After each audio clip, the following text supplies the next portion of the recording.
चलिए शुरू करेंगे डेली करंट अफेयर के आज के हमारे सेशन को। आप सभी का क्रेजी जीके ट्रिक के यूट्यूब प्लेटफॉर्म पर स्वागत है। मेरा नाम है पंकज वैष्णव और आज के सेशन में 22 जुलाई के सभी करंट अफेयर यहां पर हम एक एक करके डिटेल में डिस्कस कर लेते हैं। आखिरी तक सेशन को देखिएगा, बहुत ही इंटरेस्टिंग सेशन है। सारे करंट अफेयर एग्जाम ओरिएंटेड यहां पर आपको देखने को मिलेंगे, तो आखिरी तक देखिए। Let's see.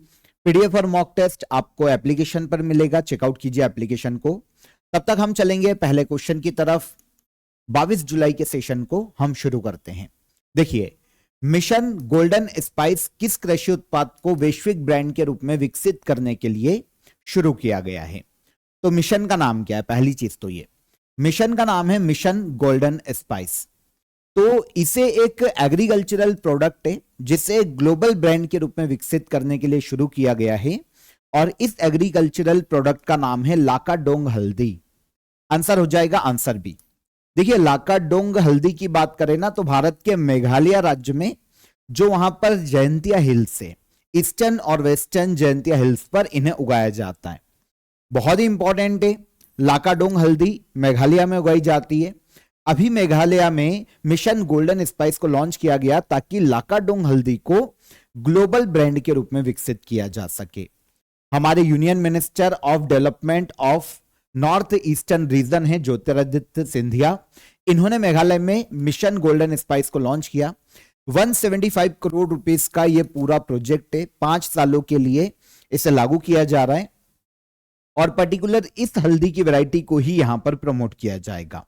काफी अलग अलग तरीके हैं। जैसे अभी तक क्या हो रहा है कि मेघालय या उसके आसपास के क्षेत्रों में 2600 हेक्टेयर भूमि पर इसकी खेती की जा रही है।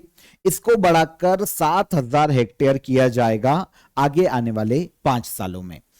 राज्य में मेघालय में 17,500 जो फार्मर हैं जो कि स्पेशली लाकाडोंग हल्दी को ही उगाते हैं, और इनमें से भी 99% ऑलमोस्ट महिलाएं हैं।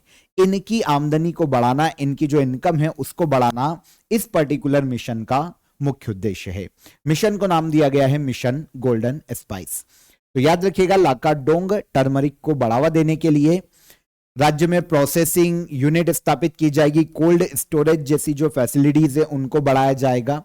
इससे राज्य में 3000 से ज्यादा नए जॉब्स क्रिएट होंगे, और आगे आने वाले समय में यूएस, ईयू, जापान और गल्फ जैसे देशों में इस टर्मरिक का एक्सपोर्ट किया जा सकेगा। तो इसीलिए इसी एक उद्देश्य को पूरा करने के लिए 175 करोड़ रुपीस की 5 साल के लिए एक मिशन को मंजूरी दी गई, मिशन गोल्डन स्पाइस। देखिए, ये जो टर्मरिक की वैरायटी है ना, इसलिए भी इंपॉर्टेंट हो जाती है क्योंकि इसमें 7 से 12% तक करक्यूमिन पाया जाता है। मतलब एक कंपाउंड होता है हल्दी का जो हल्दी को हल्दी बनाता है। इसको सिंपली हम ऐसे समझे। एक्चुअल में वर्ल्ड एवरेज का लगभग 4 गुना ज्यादा करक्यूमिन पाया जाता है हल्दी की इस प्रजाति में, जो कि इसको बहुत ही यूनिक बनाता है। पूरे वर्ल्ड में हल्दी की सबसे बेस्ट एक प्रजाति मान सकते हो, एक किस्म आप मान सकते हो लाकाडोंग टर्मरिक को। तो मेघालय के वेस्ट और ईस्ट जयंतिया हिल्स पर उगाई जाती है, और वहां की जो स्पेशल स्थानीय मिट्टी है और वहां का जो क्लाइमेट है ना, उसी में ये उगती है। तो अदर जगह पर अगर इसका हम उगाएंगे, इसका किसानी करेंगे, खेती करेंगे, तो नॉर्मली ये उगेगी नहीं। ये पर्टिकुलर मेघालय हिल्स पर ही उगती है क्योंकि वहां की जो क्लाइमेट है और वहां की जो सॉइल है वो इस टर्मरिक के बहुत ही अनुकूल है। ठीक है। चर्चा में रहा चीता आंदोलन निम्नलिखित में से किस परियोजना से संबंधित है? तो चीता आंदोलन की बात करें, मध्य प्रदेश में एक प्रोजेक्ट है केन बेतवा लिंक परियोजना, केन बेतवा लिंक प्रोजेक्ट। इसके विरोध में चीता आंदोलन का आयोजन किया गया था। यह काफी सुर्खियों में रहा है पूरे महीने, लेकिन क्योंकि अदर जगह पर दिल्ली में भी प्रोटेस्ट चल रहे थे जंतर मंतर पर, तो ये जो एक प्रोटेस्ट है ना, ये नेशनल लेवल पर पेन इंडिया इतना उभर के नहीं आया, लेकिन चीता आंदोलन इंपॉर्टेंट हो जाता है क्योंकि मध्य प्रदेश का जो उत्तरी हिस्सा है वहां पर एक प्रोजेक्ट है जिसका नाम है केन बेतवा लिंक परियोजना। आपको पता है भारत की नदी जोड़ो परियोजना के तहत पहला जो प्रोजेक्ट है ना वो केन बेतवा लिंक प्रोजेक्ट ही है।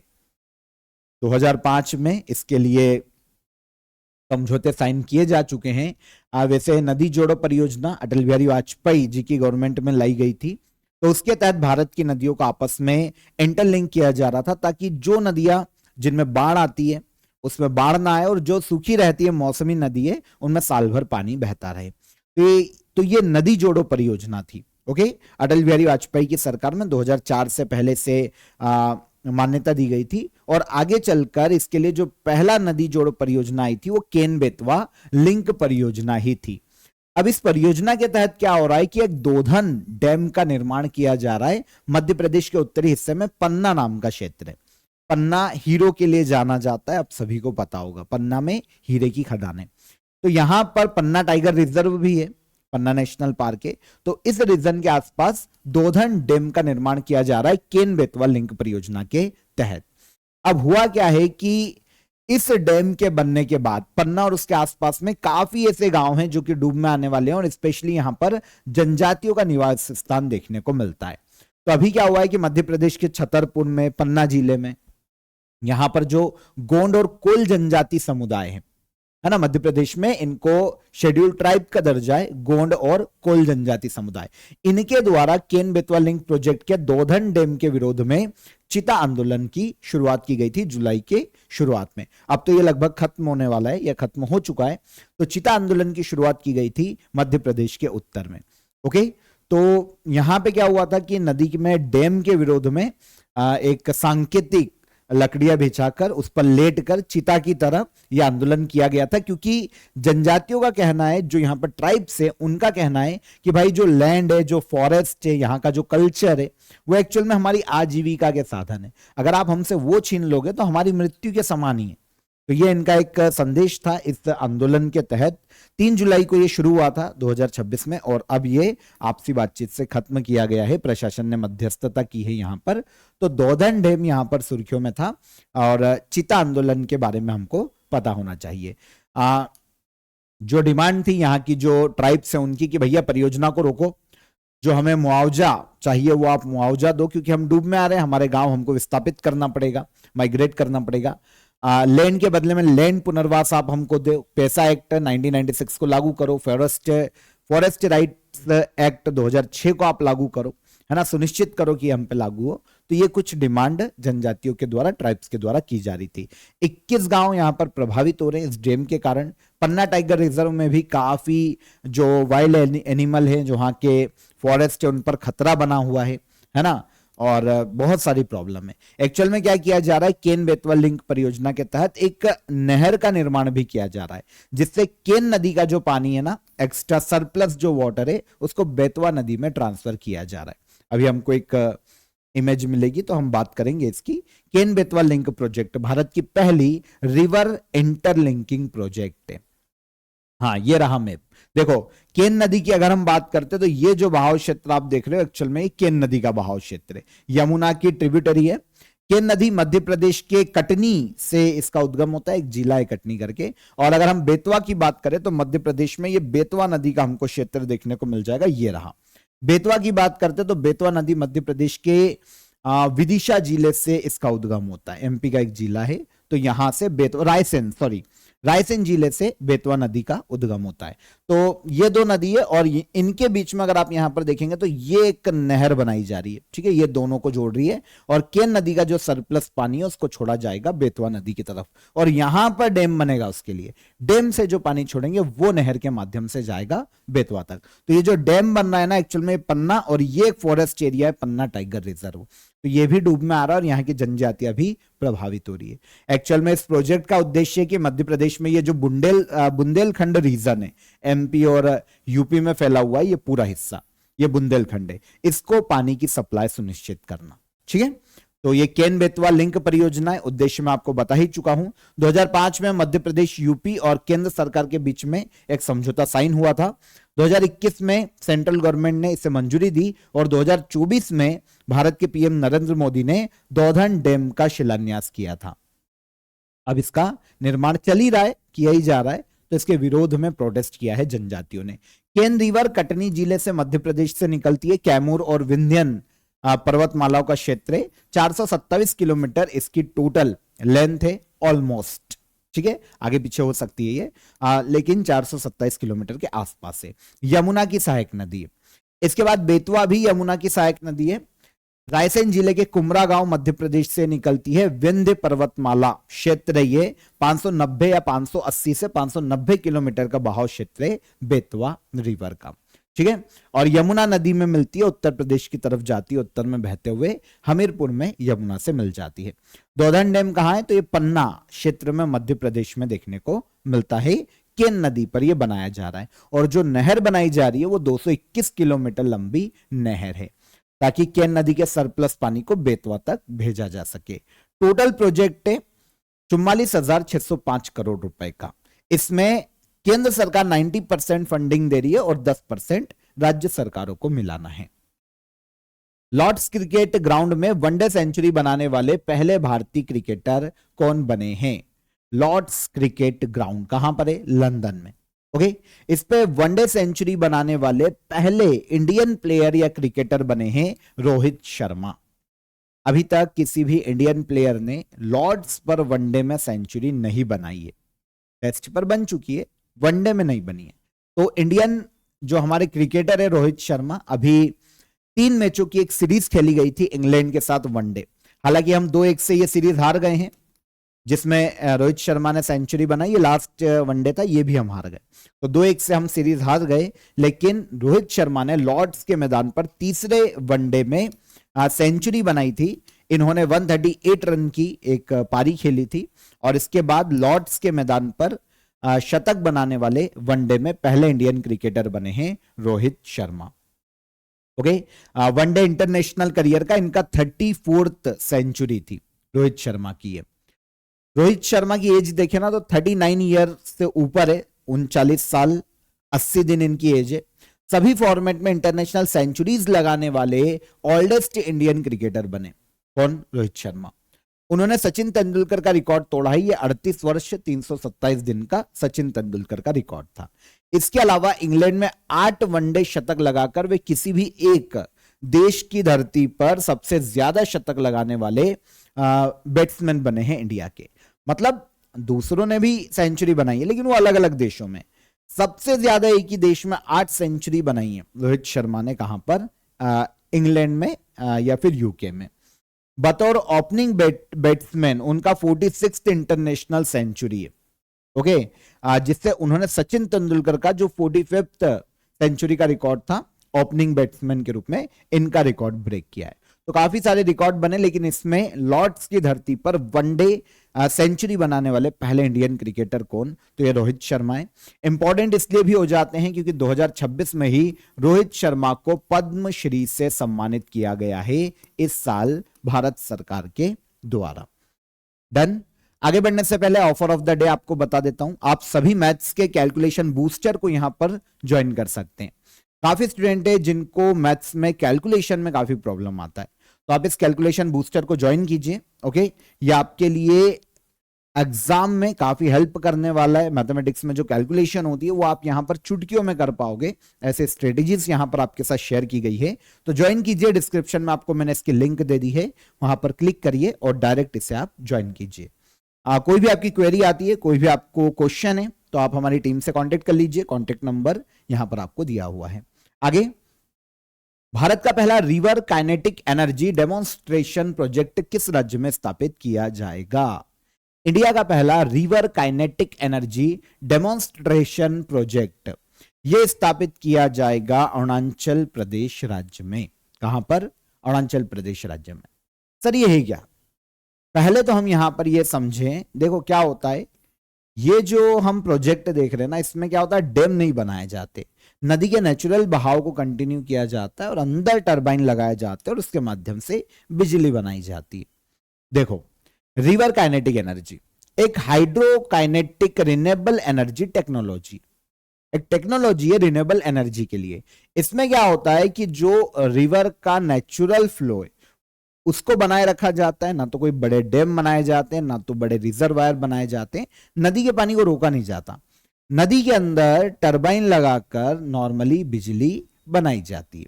तो ये होता है river kinetic energy, renewable energy का सोर्स है। अभी हुआ यह है कि 2026 में अरुणाचल प्रदेश गवर्नमेंट और नॉर्वे की एक कंपनी है टाइडल सेल एएस। कहां की है? नॉर्वे की। नॉर्वे की ग्रीन एनर्जी टेक्नोलॉजी कंपनी। इनके बीच में 500 किलोवाट के river kinetic energy demonstration project के लिए एक समझौता हुआ है। अब डेमोन्स्ट्रेशन प्रोजेक्ट का मतलब है कि अभी केवल पायलट प्रोजेक्ट के रूप में लगाकर देखा जा रहा है कि ये सक्सेस हो जाता है कि नहीं। वैसे तो हो जाएगा, पर अभी केवल एक डेमो के रूप में इसको स्थापित किया जा रहा है। तो ये इंडिया का पहला river kinetic energy demonstration project है, अरुणाचल प्रदेश में स्थापित किया जा रहा है। 500 किलोवाट इसकी विद्युत उत्पादन क्षमता होगी। ठीक है, अब अरुणाचल प्रदेश में ही क्यों लगाया जा रहा है? एक्चुअल में अरुणाचल प्रदेश है ना पहाड़ी क्षेत्र, यहां पे जो नदी बह के आती है ना हिमालयन रेंज से, उनमें काफी स्पीड होती, बहाव बहुत तेज होता है, तो उसमें नदी के अंदर छोटे छोटे टरबाइन लगाकर विद्युत उत्पादन करना आसान है। तो रिवर काइनेटिक एनर्जी के लिए अरुणाचल प्रदेश को चुना गया है। तो ये भारत का पहला river kinetic energy demonstration plant लगाया जा रहा है अरुणाचल प्रदेश राज्य में। बता ही चुका हूं मैं आपको कि किस तरीके से काम करेगा। बड़े डैम नहीं बनाए जाएंगे, नदी के नेचुरल फ्लो का यूज किया जाएगा इलेक्ट्रिसिटी को बनाने के लिए। सबमर्ज्ड टरबाइन के माध्यम से रिन्यूएबल एनर्जी सोर्स से ये विद्युत उत्पादन किया जाएगा और नदी को कोई लॉस भी नहीं होगा।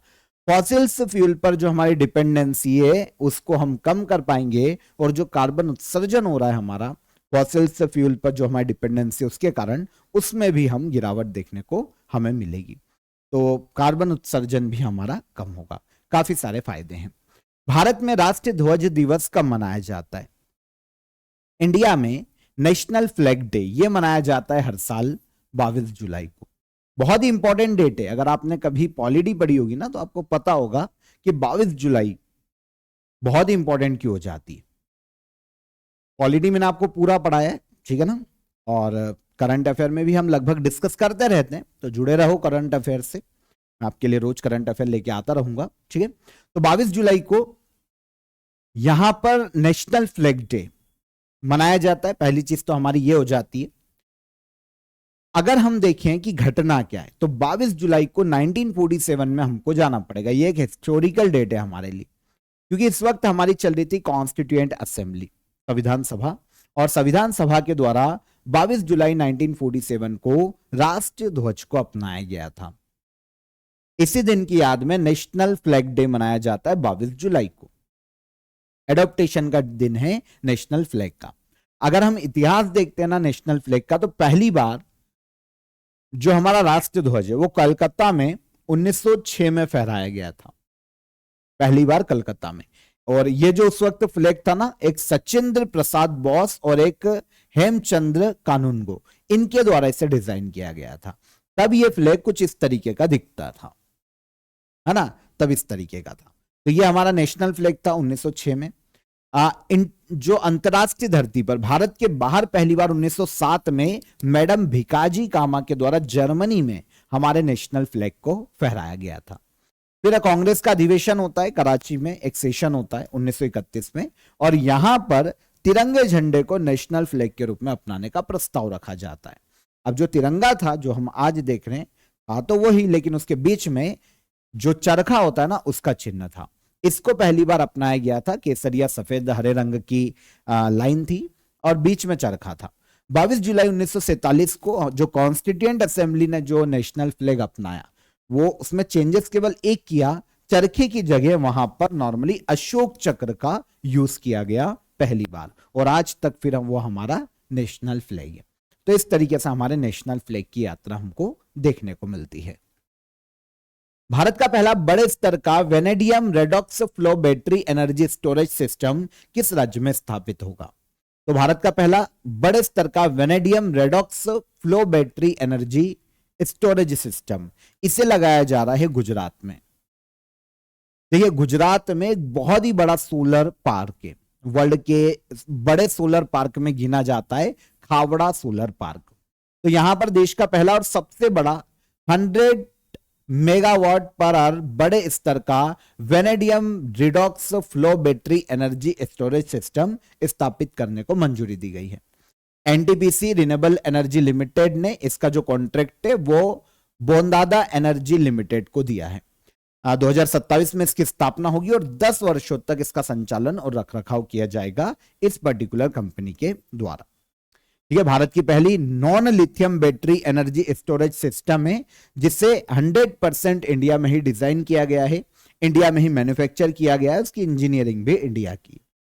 ठीक है, गुजरात में लगाया जा रहा है, खावड़ा सोलर पार्क में लगाया जा रहा है vanadium redox flow battery energy storage system, India का पहला और सबसे बड़ा। पर यह है क्या, देखो यहां पर समझो कि वेनेडियम रिडॉक्स फ्लो बैटरी होता क्या है। देखिए इसमें क्या होता है, एक रिचार्जेबल फ्लो बैटरी एक प्रकार की, जिसमें एनर्जी को स्टोर करने के लिए वेनेडियम आधारित लिक्विड इलेक्ट्रोलाइट का उपयोग किया जाता है। वेनेडियम एक प्रकार का मेटल है, इसका यूज ऊर्जा जो एनर्जी स्टोरेज के लिए किया जाता है और वेनेडियम रिडॉक्स फ्लो बैटरी में किया जाता है। देखिए क्या होता है, सोलर एनर्जी, विंड एनर्जी, इनको जो सेव किया जाता है ना, यहां पर इन पर्टिकुलर जो बैटरी सिस्टम है, स्टोरेज सिस्टम है, इसमें सेव किया जाता है। यहां पर नॉर्मल बैटरी की जगह वेनेडियम को एक मेटल के रूप में यूज किया जाता है और vanadium redox flow battery storage system इसका नाम है। तो कहां पर स्थापित किया जा रहा है, भारत के गुजरात राज्य में से स्थापित किया जा रहा है। भारत की पहली स्वीकृत डेंगू वैक्सीन कौन सी बनी है? इंडिया की पहली ऐसी वैक्सीन जिसे मंजूरी दी गई है, स्वीकृत डेंगू वैक्सीन, यह है क्यूडेंगा TAK-003 या क्यूडेंगा इसका पूरा नाम है, TAK-003। यह भारत की पहली अप्रूव्ड डेंगू वैक्सीन है। तो drug controller general of India, इसने क्यूडेंगा को मार्केट ऑथराइजेशन दिया है ताकि सेल किया जा सके पर्टिकुलर इस वैक्सीन को मार्केट में। मतलब इसको मंजूरी प्रदान कर दी गई है, ऑथराइज कर दिया गया है मार्केट के लिए। अब इसको कोई भी कंपनी मार्केट में सेल कर पाएगी, पर्टिकुलर मार्केट में बेच पाएगी और इससे डेंगू का इलाज किया जा सकेगा। तो क्यूडेंगा भारत की पहली स्वीकृत डेंगू वैक्सीन है। 4 से लेकर 60 वर्ष तक के जितने भी लोग हैं उनके लिए यह अनुमोदित है, मतलब उनको यह वैक्सीन लगाई जा सकती है। और डेंगू वायरस के सभी 4 जो टाइप है ना, उनके लिए यह सुरक्षा प्रदान करती है, सारे टाइप के लिए लगाई जा सकती है। इसे जापान की एक तकीदा बायोफार्मास्यूटिकल्स नाम की कंपनी ने डेवलप किया है। ये जो वैक्सीन है, या तो कोई डेंगू का पेशेंट है उसको भी लगाई जा सकती है, और अगर कोई पेशेंट नहीं भी है या शुरुआती उसमें सिम्टम देखने को मिल रहे हैं या नहीं भी मिल रहे हैं, तो दोनों परिस्थिति में लगाई जा सकती है। अगर ऐसा आभास भी हो रहा है कि डेंगू हो सकता है, भले ही ना हो, है ना, दूसरे से डेंगू जैसे सिम्टम्स भी दिख रहे हैं, अगर डेंगू नहीं भी है तो भी इस वैक्सीन का यूज किया जा सकता है। तो क्यूडेंगा इसे नाम दिया गया है ना। 40 से अधिक देशों में पहले से ही स्वीकृत है, अब इंडिया में भी इसे मंजूरी दी गई। डेंगू की बात करें तो वायरस से होने वाली एक रोग है ना, एक डिसीज है जो कि मच्छर जनित वायरस से होती है। इसका जो वाहक है ना, वो एडिस एजिप्टी नाम का एक मच्छर होता है ना, इसके द्वारा ये फैलता है, दिन में काटता है। कभी एक मच्छर देखा होगा आपने जिसके पैरों में आपको धारियां देखने को मिलेगी, है ना, उसके शरीर पे। तो इस प्रकार के मच्छर के काटने से ये फैलता है, जो नॉर्मली चिकनगुनिया या जीका वायरस भी फैलाते हैं। तो मच्छर इसका वाहक है, एडिस मच्छर इसका वाहक है। और 4 प्रकार के डेंगू के हमको अलग अलग वायरस देखने को मिलती है, और चारों के लिए ही क्यूडेंगा को यूज किया जा सकता है। अब इसलिए भी कंसर्निंग हो जाता है क्योंकि आपको पता है वर्ल्ड में डेंगू के जितने भी केसेस देखने को मिलते हैं ना, उनमें से 1/3 ऑलमोस्ट 33-34% इंडिया में देखने को मिलते हैं। 125 से अधिक देशों में ये जो पब्लिक हेल्थ है ना, उसके लिए बहुत बड़ा चैलेंज है। डेंगू बहुत जल्दी फैलता है, इसका मच्छर बहुत जल्दी पनपता है ना, रुके हुए पानी में पनप जाता है। इसलिए कूलर का जो पानी होता है या जो टायरों में भरा हुआ होता है, कहीं गमलों में होता है ना, तो इसको साफ रखना जरूरी है अगर डेंगू चिकनगुनिया इनसे बचना है तो। Drug controller general of India की बात करें तो भारत का एक नेशनल लेवल का ड्रग रेगुलेटर है। नई जो मेडिसिन होती है, वैक्सीन होती है, उनको मंजूरी देने का इसका काम होता है। 1940 में यह स्थापित हुआ था और हेडक्वार्टर है इसका नई दिल्ली में। BWF वर्ल्ड चैंपियनशिप नई दिल्ली 2026 के आधिकारिक शुभंकर का नाम क्या है? तो पहली चीज तो ये कि बीडब्ल्यूएफ वर्ल्ड बैडमिंटन फेडरेशन है, बीडब्ल्यूएफ बैडमिंटन वर्ल्ड फेडरेशन, इसकी वर्ल्ड चैंपियनशिप आयोजित की जा रही है 2026 में। कहां पर? नई दिल्ली में। 17 साल के बाद ये इंडिया में आयोजित की जाएगी। कितने साल के बाद? 17 साल के बाद, क्योंकि इसके पहले 2009 में इसका आयोजन किया गया था। वर्तमान तेलंगाना का जो हैदराबाद है ना, यहां पर इसका आयोजन किया गया था। उस वक्त तो ये आंध्र प्रदेश का पार्ट था, अब ये तेलंगाना में। तो हैदराबाद में 2009 में बीडब्ल्यूएफ वर्ल्ड चैंपियनशिप का आयोजन किया गया था। अब 2026 में ये नई दिल्ली में आयोजित किया जा रहा है। इसका हाल ही में मैस्कॉट लॉन्च किया गया है, जिसका नाम है पीको। भारत का नेशनल बर्ड पीकॉक से प्रेरित होकर यह बनाया गया है पीको। एक ऑफिशियल चैंपियनशिप एंथम भी लॉन्च किया गया। अब एंथम तो पूछा नहीं जाएगा, पर पीको याद रखिएगा, शुभंकर है बीडब्ल्यूएफ वर्ल्ड चैंपियनशिप का। Union minister of youth affair and sports Mansukh Mandaviya है, और बैडमिंटन एसोसिएशन ऑफ इंडिया के अध्यक्ष हैं असम के सीएम हेमंत बिस्वा शर्मा। इन्होंने मिलकर पर्टिकुलर इस मैस्कोट को और एंथम को लॉन्च किया है। नेक्स्ट मंथ 17 से लेकर 23 अगस्त 2026 तक नई दिल्ली में बीडब्ल्यूएफ वर्ल्ड चैंपियनशिप का 30वां एडिशन आयोजित किया जाएगा।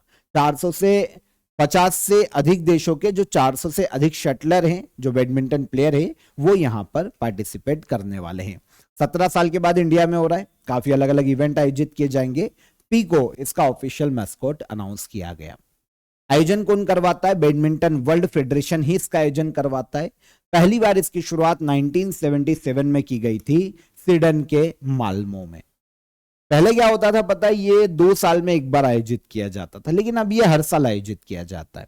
2005 तक तो ऐसा था कि 2 साल में एक बार होगा, लेकिन अब यह हर साल होता है। तो लास्ट जो एडिशन था फ्रांस के पेरिस में आयोजित किया गया था, और आखिरी जो इंडिया में नई दिल्ली के पहले आयोजित किया गया था वो हैदराबाद में 2009 में। भारत के पहले इमर्सिव लैंग्वेज म्यूजियम का नाम क्या है, जिसका हाल ही में इनॉग्रेशन हुआ है? इंडिया का पहला इमर्सिव लैंग्वेज म्यूजियम, इसको नाम दिया गया है शब्द लोक म्यूजियम ऑफ वर्ड। ठीक है, इंडिया का पहला इमर्सिव लैंग्वेज म्यूजियम। तो भारत के होम मिनिस्टर अमित शाह ने कोलकाता में जो नेशनल लाइब्रेरी है ना, नेशनल लाइब्रेरी का जो परिसर है, यहां पर भारत के पहले इमर्सिव लैंग्वेज म्यूजियम का इनॉग्रेशन किया। इसका नाम है शब्द लोक। देखिए ये क्या, इसको समझना पड़ेगा। भारत का पहला इमर्सिव लैंग्वेज म्यूजियम है, पहली चीज तो हमको ये मिल गई। भारत की कई भाषाई विरासत, जो हमारी मतलब अलग अलग लैंग्वेजेस है ना, उसका ओरल और रिटन ट्रेडिशन का जो विकास कब कैसा रहा, इतिहास कैसा रहा, उस सभी की जानकारी को जो मॉडर्न टेक्नोलॉजी है उसके माध्यम से यहां पर दर्शाया गया है। अच्छा ठीक है, पहले तो इमर्सिव लैंग्वेज म्यूजियम समझो कि ये क्या होता है। देखो, ऐसा म्यूजियम जहां पर केवल चीजों को देखकर उसके बारे में पता नहीं लगाया जाता, बल्कि देखने के अलावा सुनकर, उसको छू कर, उसको डिजिटल टेक्नोलॉजी के माध्यम से प्रोजेक्टर पर या फिर कोई 3D एनिमेशन के माध्यम से real time experience, live experience के माध्यम से उसको समझाया जाता है। तो ये इमर्सिव लैंग्वेज म्यूजियम है। ओके, अब लैंग्वेज के लिए है स्पेशली, तो इमर्सिव लैंग्वेज म्यूजियम। तो पर्टिकुलर भारत में देखिए इसमें होगा क्या फायदा, इसकी अगर फीचर देखें म्यूजियम के, 9 गैलरीज भारत की जो भाषाएं हैं उनके इतिहास को, भारत के कल्चर को, उनके प्रभाव को प्रदर्शित करती है। Digital display, hologram, motor sensor technology, इनका उपयोग किया जा रहा है भारत की लैंग्वेजेस को बताने के लिए। इंडियन कॉन्स्टिट्यूशन के 8th शेड्यूल में जो 22 लैंग्वेजेस है उनको भी यहां पर शो किया गया है। 22 आधिकारिक भाषाओं की यात्रा को ओरल ट्रेडिशन से लेकर मॉडर्न डिजिटल टेक्स्ट तक दिखाया गया है, और समय समय पर अलग अलग लैंग्वेज के वर्ड्स कैसे बदले, उनका उच्चारण कैसे बदला, अर्थ कैसे बदला, इनके बारे में भी यहां पर प्रदर्शित किया गया है। तो इंडिया का पहला इमर्सिव लैंग्वेज म्यूजियम कोलकाता में स्थापित किया गया है। होम मिनिस्टर अमित शाह ने इसका इनॉग्रेशन किया। उद्देश्य क्या है इसको बनाए जाने का? भारत की जो लैंग्विस्टिक हेरिटेज है उसको संरक्षित करना, भाषाई विरासत को संरक्षित करना, जो हमारी आने वाली जो नई पीढ़ी है, जनरेशन है, वो इंडियन लैंग्वेजेस के बारे में सीख सके, वेरियस लैंग्वेज है उनके विकास को समझ सके, है ना, उनके आधार पर साहित्य की समझ उनमें डेवलप हो, और भारत की जो विविधता है, जो इंडिया का कल्चर है, उसके प्रति उनकी रेस्पेक्ट डेवलप हो। इस उद्देश्य से इस म्यूजियम को बनाया गया है। कहां पर? कोलकाता में। नेशनल लाइब्रेरी कोलकाता में है, ठीक है ना। 1836 में पहली बार ये स्थापित हुई थी, तब इसका दूसरा नाम था, पब्लिक लाइब्रेरी के रूप में ये स्थापित हुई थी। फिर आगे चलकर इसका नाम बदला और वर्तमान में ये नेशनल लाइब्रेरी है 1953 से। 26 लाख से ज्यादा books, rare manuscript, historical document सब यहां पर म्यूजियम में देखने को मिल जाते हैं। और इसी के परिसर में ये नया लैंग्वेज म्यूजियम खोला गया है। लास्ट क्वेश्चन, भारतीय इंग्लिश में देखते हैं इसको। Indian railway catering and tourism corporation IRCTC के एडिशनल अध्यक्ष और प्रबंध निदेशक के रूप में किसे नियुक्त किया गया है? तो एडिशनल चेयरमैन और MD बने हैं Indian railway catering and tourism corporation के राहुल हिमालयन। आंसर हो जाएगा आंसर ए। वैसे ये एडिशनल चार्ज इनको मिला है, ठीक है ना, क्योंकि अभी तक क्या था कि संजय कुमार जैन इस पद पर थे, लेकिन इन्होंने रिजाइन दे दिया था अपने पद से।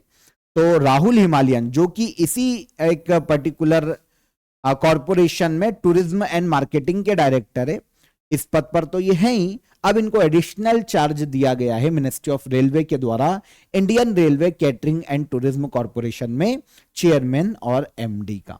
तो इंडियन रेलवे ने ये डिसीजन लिया है, मिनिस्ट्री ऑफ रेलवे ने ये डिसीजन लिया है, राहुल हिमालयन को नया MD और चेयरमैन नियुक्त किया गया है। लेकिन ये अतिरिक्त प्रभार है जब तक कोई पर्टिकुलर अपॉइंट होकर नहीं आ जाता। राहुल हिमालयन 1999 बैच के इंडियन रेलवे ट्रैफिक सर्विस के अधिकारी हैं, ठीक है। IRCTC में 26 साल से ज्यादा का एक्सपीरियंस होल्ड करते और अलग अलग पदों पर, विभागों में, डिपार्टमेंट में इन्होंने काम किया है। IRCTC भारतीय रेलवे के अधीन एक PSU है जो कि ऑनलाइन रेल टिकट बुकिंग, उसकी जो खान पान होता है रेलवे के अंदर, कैटरिंग जो होती है, जो टूरिज्म है, उनको प्रमोट करने का काम करती है और ये सेवाएं प्रदान करती है। 1999 में IRCTC का गठन हुआ था मिनिस्ट्री ऑफ रेलवे के अंतर्गत, नई दिल्ली में इसका हेडक्वार्टर है। इजी। तो यहां पर 22 जुलाई के सभी करंट अफेयर हमने डिटेल में डिस्कस कर लिए। अब हम चलते हैं लास्ट डे के करंट अफेयर को रिवाइज कर लेते हैं एक बार, ठीक है। स्पेन ने अर्जेंटीना को हराकर फीफा वर्ल्ड कप 2026 का खिताब जीता। यह फाइनल मैच खेला गया था मेट लाइफ स्टेडियम में। 72 नेशनल फिल्म अवार्ड में बेस्ट फीचर फिल्म का अवार्ड किसे दिया गया? आर्टिकल 370। यूनाइटेड किंगडम के नए प्रधानमंत्री के रूप में किसे नियुक्त किया गया है? Andy Burnham. अंतर्राष्ट्रीय चंद्रमा दिवस कब मनाया जाता है? तो यह मनाया जाता है 20 जुलाई को।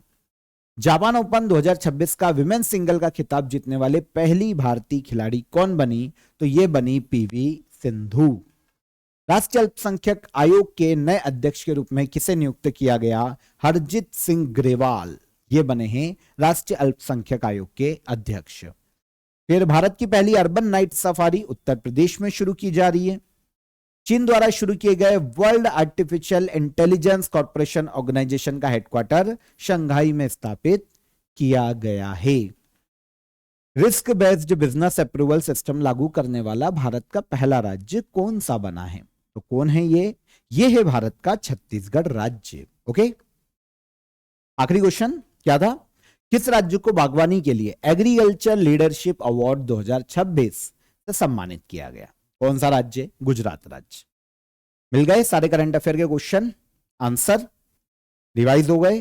कल के रिवीजन हमारा पूरा, क्वेश्चन ऑफ द डे का आंसर कल। अच्छे कमेंट आए आप सभी के, वाह यार, एक बार आपको थोड़ा सा मोटिवेशन दे दिया या थोड़ा सा लेक्चर दे दिया, तो चलो अच्छी बात है ये तो, है ना। कमेंट करोगे तो भाई याद रहेगा आपको, है ना।